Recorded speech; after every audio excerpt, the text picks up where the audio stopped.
Mr. Depp, if Disney came to you with $300 million and a million alpacas, nothing on this earth would get you to go back and work with Disney on a Pirates of the Caribbean film.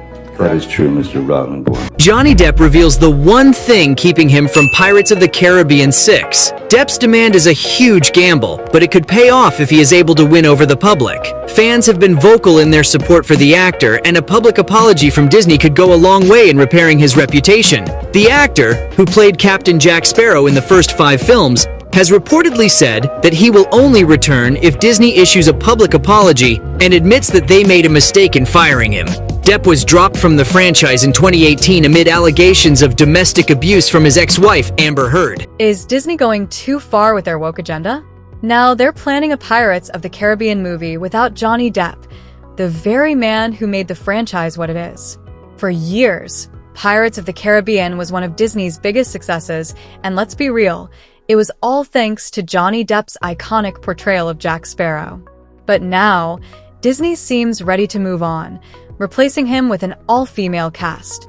It's another reboot no one asked for, and many are calling it a desperate attempt to appeal to the woke crowd. So, how does Johnny Depp feel about all of this? After everything Disney put him through, he's not holding back. His reaction speaks volumes. Stay tuned to find out what he has to say. My man Johnny Depp has allegedly been offered a $301 million contract deal for him to return as Jack Sparrow in another Pirates of the Caribbean movie. I think one of the funniest parts about this is, do you remember back during the trial when Johnny Depp said that he wouldn't take that role for $300 million and a million alpacas? Well, it looks like Disney's willing to put their money where their mouth is. Johnny Depp has reprised the role of Jack Sparrow in 5 movies over 19 years. So according to Pop Topic and a trusted source close to Disney reached out to the actor prior to his defamation trial against Amber Heard and asked if he would be interested in returning for another Pirates film or 2. Johnny Depp has finally responded to the latest disaster coming out of Disney, the Pirates of the Caribbean reboot, rumored to have an all-female cast. After everything he's been through, especially when Disney threw him under the bus without hesitation, is anyone really surprised that they're trying to erase him from the very franchise he built? Johnny Depp is Jack Sparrow. He didn't just play the role, he created it. Before him, Pirates of the Caribbean was just another Disney-themed park ride. But after 5 films and billions of dollars at the box office, it became a global phenomenon. Yet, the moment Amber Heard accused Depp of abuse, without any solid evidence, Disney cut ties with him instantly. They didn't wait for the truth to come out.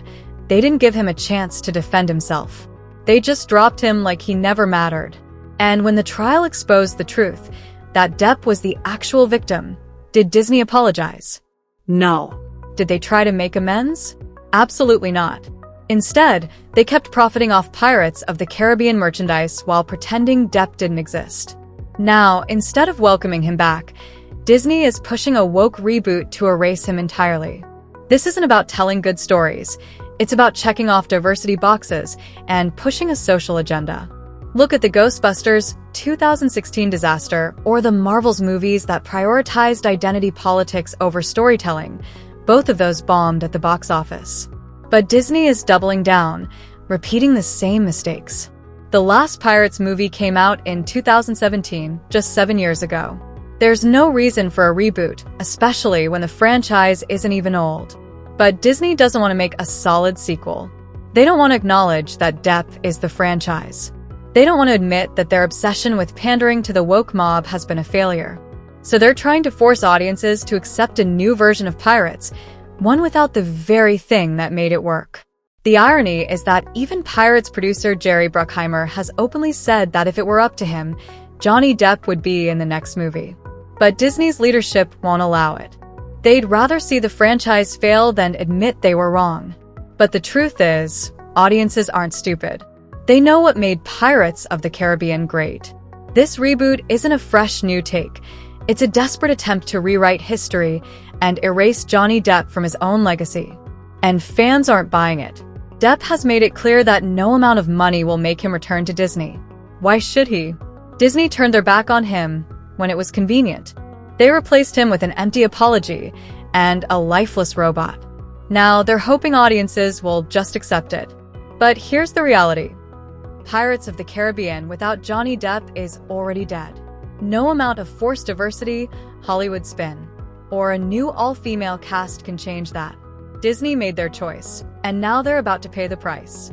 If you're a fan of Pirates of the Caribbean, you are not gonna like this news. Producer Jerry Bruckheimer finally comes clean and says the new Pirates movie will be a reboot, and certain actors will not be a part of it. Doing his best impression of a waffle, Bruckheimer said, quote, "You don't know how they come together, you just don't know. Because with Top Gun, you have an actor who's iconic and brilliant, and how many movies he does before that. Top Gun, I can't tell you, but we're gonna reboot Pirates, so this is easier to put together because you don't have to wait for certain actors." Johnny Depp has every right to be furious. Disney isn't just making a Pirates of the Caribbean movie without him. They're reportedly turning it into an all-female reboot, completely ignoring the very character that made the franchise a global phenomenon. Depp built Pirates from the ground up, transforming Jack Sparrow into one of the most beloved characters in modern cinema. Now, instead of continuing what worked, Disney is stripping away everything that made Pirates great in the first place. Depp knows exactly what this is. He's already been a victim of Hollywood's cancel culture, discarded the moment it was convenient for Disney.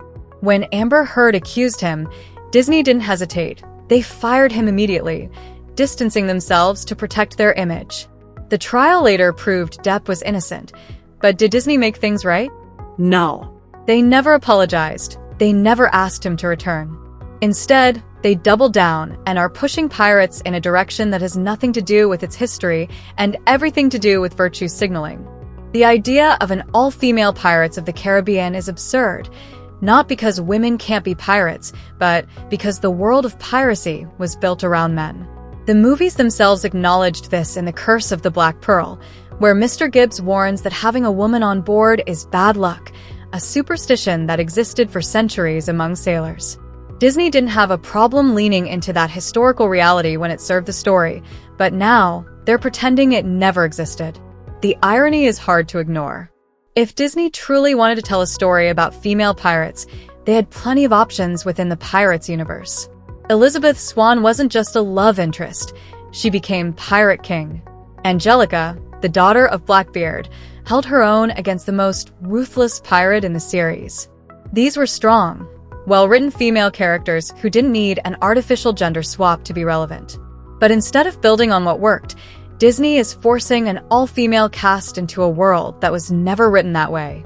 You know, I mean, I've spent time in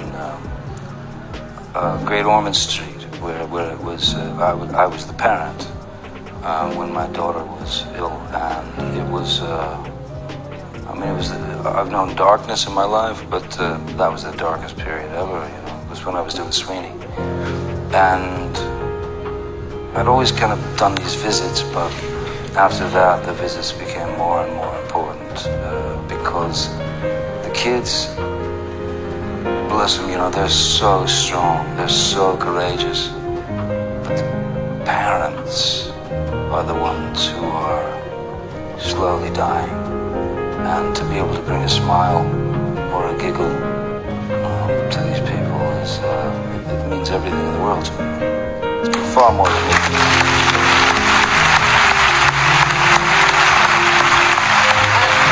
me. Didn't you go to Disneyland? I mean, that must have caused a sensation. I did something that as soon as they Pirates was going to happen, I thought, how great would it be to be able to have the opportunity to stand there as some sort of animatronic until the people come by. And then you start screaming and, scare them into a mischief. I mean, so, all these years later, I got the chance to do it, so I was very excited, These boats were going to come around the corner, and they just sort of looked at me as they were coming around, and I'm frozen, and I went, "Oi!" What are you looking at? And then, nothing. You know what I got? All of the iPhones in the world going, Wow. Wow, that's a pretty good animatronic. It was one of the proudest moments of my life. Depp sees right through it. This isn't about making a great Pirates movie. It's about Hollywood trying to score points by pushing a revisionist version of history that has nothing to do with the franchise fans fell in love with. It's the same mistake they made with Ghostbusters 2016 and The Marvels, taking an established brand and gutting it to fit modern talking points. Audiences rejected those films, and they will reject this one too. Disney isn't concerned with storytelling anymore. Instead, they're more focused on checking off boxes for diversity and pushing an agenda, all while ignoring what made the Pirates of the Caribbean franchise successful in the first place. This isn't about honoring the legacy of the characters or the world that Depp helped create. It's about making a statement, one that will likely fall flat with fans who know exactly what made these films great. The bottom line is simple. Trying to force a narrative that doesn't fit will never have the same magic as the story that came before it. Well, the first thing you do is try to get a good screenplay, and we hired Elliot and Rossio, who wrote Shrek. So you know you have good characterization, you know there's going to be some fun to it, and it's going to have a message somewhere in there. And then you have to get terrific actors. The first person I wanted to get was Johnny Depp, because I felt he took you away from the typical Disney movie. He let you know that it's not for your little brother or little sister. You can go see it and enjoy it too. And you know, I went to Paris twice to try to convince him to do it, and finally he did. We sent him a screenplay he liked it. And then you got to populate him with actors that you know, he has to work very hard to keep up with. And Jeffrey Rush is one of those actors. He's so smart, and he cares so much about his performance, works very hard on it. He's an Academy Award winner. So you have Jeffrey Rush and Johnny Depp. Right away you want to go see the movie because you know you're going to see something different. And then you try to find the young kids are on the come, and Orlando Bloom is, at least here in America, he's the most sought-after actor on the internet. The young girls love him, so that's good. And then Keira Knightley's beautiful, and she's a wonderful actress. We found her in London. Well, you know, you miss it. So, you know, it's like going to camp when you were a kid, and you make all these friends, and then everybody disappears, and now we're all back together again after, you know, a little too long hiatus. But you need somebody who can stage huge action, and somebody who understands how to do movement. And he was a wonderful storyteller. And you look at his movies, he tells beautiful stories. He's got impeccable taste. Every actor that's ever worked with him wants to work with him again. He's worked with all these beautiful women. I think one of the reasons that we got Penelope Cruz is because of his relationship with Penelope, and she wanted to work with him again. And also Johnny. I mean, Johnny, you know, checked out Rob and talked to his friends who are other actors who work with him and said, God, he's a wonderful individual. You really have to work with him. So I think the feeling on the set is we have a masterful director who's very cast-friendly.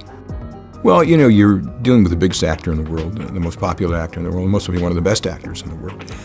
He's certainly the most committed, hardworking, somebody you love working with, because every day he comes on the set with a smile and is ready to go to work and wants to have a good time, and yet works very hard.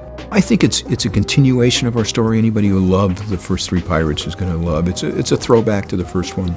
There's innocence in it, and beauty in it, and intrigue and fun, and you know, also characters that are a little scary for the kids that, you know, scare them a little bit what you want, you know. So I think we got a little bit of all of it. There's been stuff in the papers. I don't know if it's true. Are you moving here, Johnny?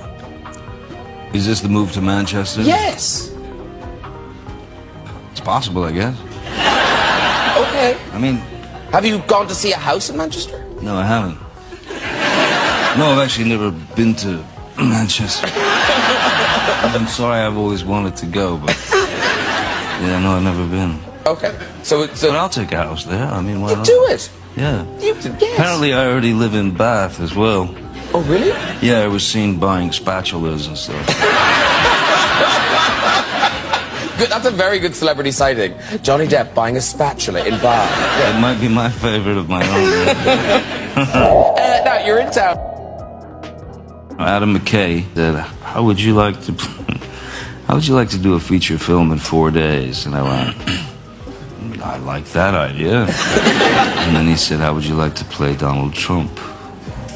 And I loved that idea. I didn't care if I knew if I was capable or not, you know. I wanted to try, so I did my bit as Donald Trump.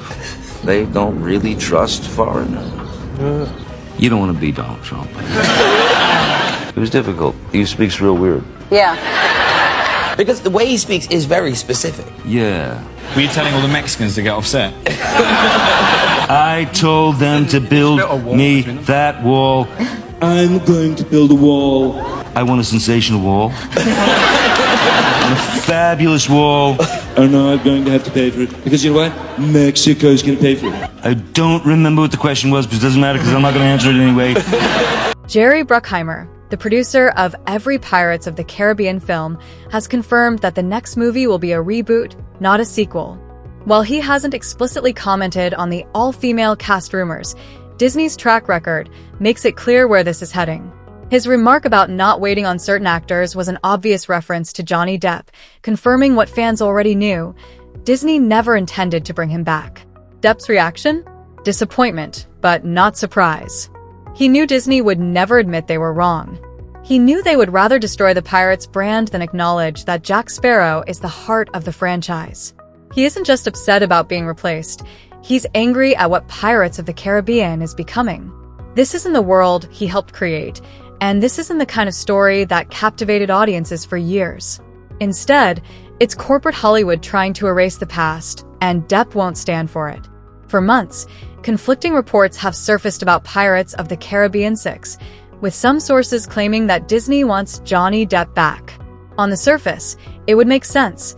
Pirates without Jack Sparrow has already struggled, and Disney is hemorrhaging money at the box office. After years of public backlash for firing Depp, bringing him back could be the only move that saves the Pirates franchise from a total disaster. But the latest updates suggest that even if Pirates 6 happens, it won't be the return to form that fans want. Reports indicate that if the project moves forward, the director will likely take the franchise in a more woke direction, something Depp has no interest in. He's already made it clear that he won't work for Disney again. If they continue down the same path that got them into this mess in the first place, there's no chance he'll change his mind. The Disinsider report claims that Disney is developing 2 different pirate scripts, one with Johnny Depp and one without him. Bruckheimer has confirmed that Margot Robbie's version is still on the table, raising the question, if Disney really wanted Depp back, why are they still pushing an alternative? If this were about making the best Pirates movie possible, they wouldn't be trying to replace him at all. The reality is simple. If Disney sticks to their agenda, Depp won't return. He has no reason to. They fired him the moment it was convenient, refused to acknowledge their mistake, and pushed forward without him while pretending he didn't matter. If the studio thinks they can convince him to come back while still forcing a politically correct version of Pirates that caters to Hollywood trends instead of what audiences actually want, they're wasting their time. I got a friend of mine who goes and buys all this. She's got incredible taste, and she goes and buys all this stuff and sort of knows my take on things. And then we just sort of snatch it out of the closet, you know. Yeah, you got a good eye, though. Well, I got one good eye, anyway. Well, what happened to the other one? Since birth, he's been weird. Now, I did some reading, and I'm going to talk to you a lot about the movie, but I did some reading, and there's some things that I didn't know about Johnny Depp, and I thought it'd be fun to sort of start this. Clue me in. That way. Well, I'm not sure I know them. I think you probably do. Is it true that you have a nickname, Mr. Stench? Oh. Okay, Mr. Stench. Mr. Stench was a name that I used to, it was an alias that I stayed under in hotels. And the gig was that any time you could come up with an interesting name to stay, in terms of an alias to stay under, you try to think of these things and make them as weird as possible. Just because it was really fun, and you'd start your day with a smile. You get that wake-up call in the morning, at 6, going, okay, it's time to wake up, Mr. Stench. And also, when you hear it in foreign accents as well, it makes it even better. So, yeah. What does it sound like in French? Monsieur Stench. Monsieur Stench. But I've also been, in French, this was a great one, Monsieur Poupie. For Johnny Depp, the decision is clear. If Disney makes the right movie, the kind of movie fans actually want, then maybe, just maybe, there's a chance to salvage the Pirates franchise. But if they keep making the same mistakes, he has no reason to be a part of it. Without Johnny Depp, Pirates of the Caribbean is already dead. The franchise has tried to move away from Jack Sparrow before, and it never worked.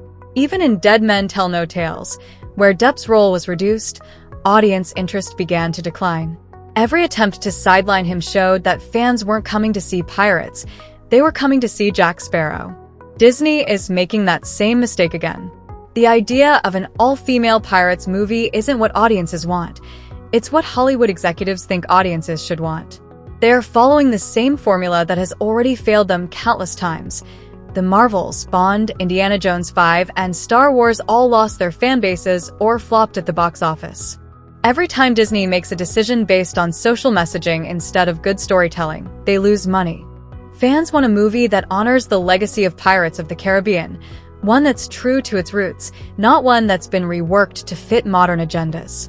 If Disney wants to save the franchise, they need to focus on what made Pirates great in the first place: Johnny Depp's Jack Sparrow and a story that resonates with audiences, not with a political agenda. You forgot one very important thing, mate. I'm Captain Jack Sparrow. Pirates of the Caribbean 6 teaser, bro. Dude, if this movie comes out, I'm gonna be the first in line. I'm excited. Johnny Depp is back! Let's go! Jenna Ortega? No way. Dude, that sounds just like her. Oh my god.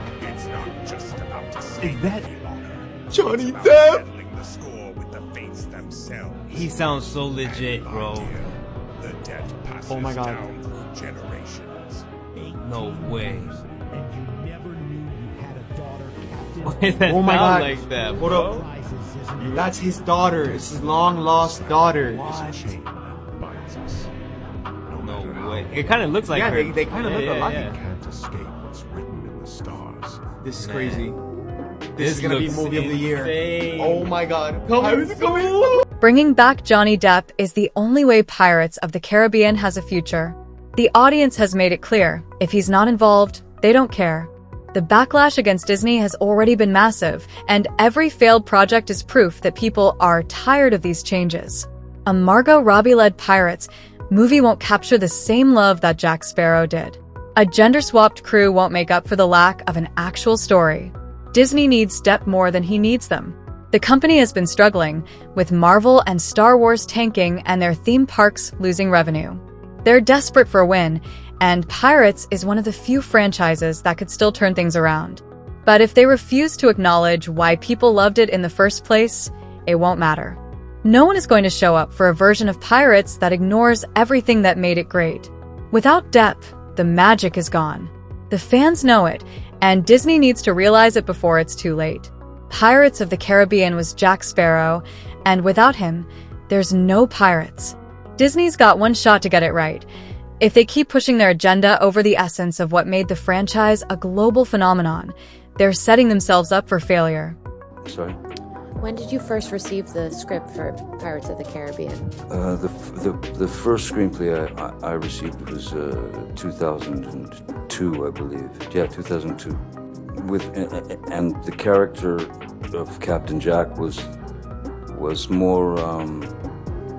He was more like a swashbuckler type that would kind of swing in shirtless and, be the hero. And I had quite different ideas about the character, so I incorporated my notes into the character and brought that character to life, much to the chagrin of Disney initially.